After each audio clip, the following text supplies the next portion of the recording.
The Yaesu FT-817 is one of the most popular amateur radios ever produced. Yaesu's been selling these for more than 16 years. There were two models of FT-817, the original 817 and the FT-817ND, November Delta. What is the difference between these two models? The two units you're looking at here are in fact an original FT-817 and an FT-817ND. Now the question comes, how do we tell them apart? Well, the first thing we can do is take a look at the top case.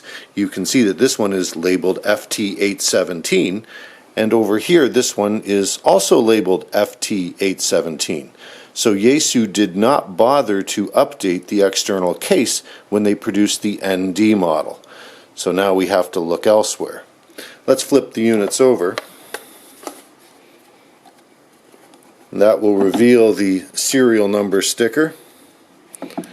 And la voila, they're both also labeled FT-817. We're going to have to dig a little bit deeper to figure out which is which. And while we're doing that, let's take a look at some of the differences technologically between the two models.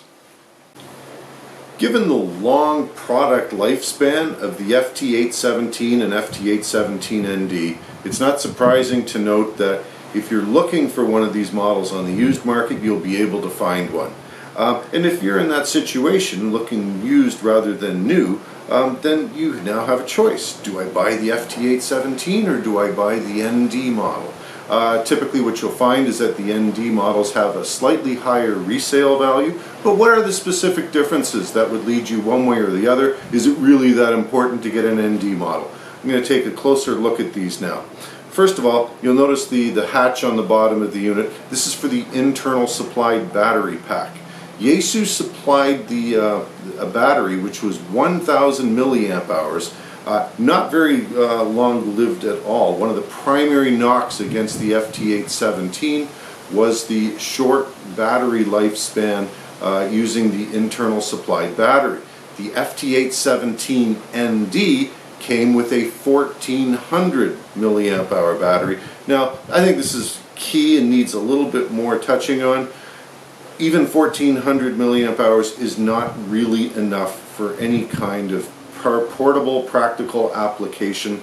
I would strongly suggest maybe the addition of an internal third-party 3 amp hour battery pack or even the use of external battery packs, which is what I tend to use on my portable operations. So what else is different between the FT-817 and the FT-817ND?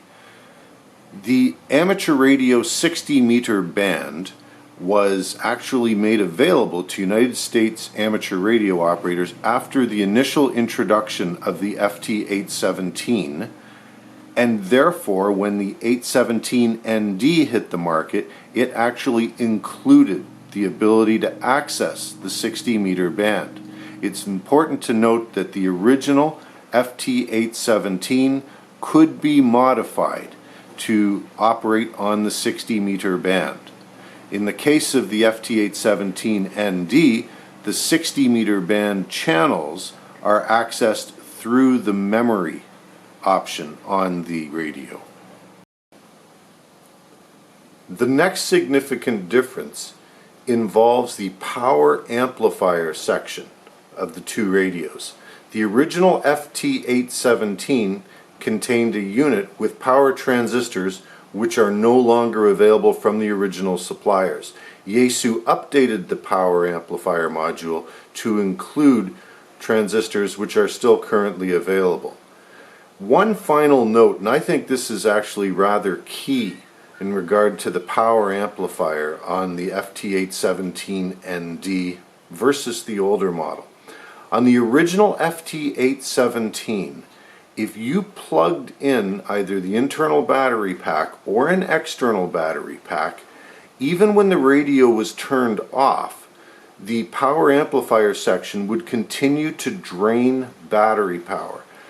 This is something to be mindful of. There are also some evidence to indicate that low battery power and finals blowing, power amplifier final transistors blowing in that condition, they may be related. So be mindful if you are plugging in your FT-817 through battery, either internal or external, and if possible disconnect the batteries when the radio is not going to be used for an extended period of time. No such issue in terms of battery drain by the final power amplifier is found in the FT-817ND. I don't have an issue with this myself. I've used FT-817's the original model very successfully. I use external battery packs only, and they are unplugged when the radio is not in use.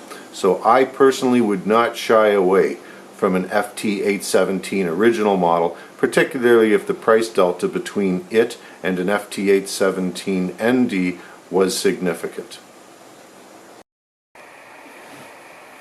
So how can you tell if the unit you're looking at is an FT-817 or an FT-817ND? It's actually very simple if you've got power. Turn on the radio, push and hold the F key, and turn to menu item number 15, which is color. You can then move the large tuning dial to cycle amongst your color choices: blue, orange, or purple. If you get purple, you've got an FT-817ND. There is no purple option on the original FT-817.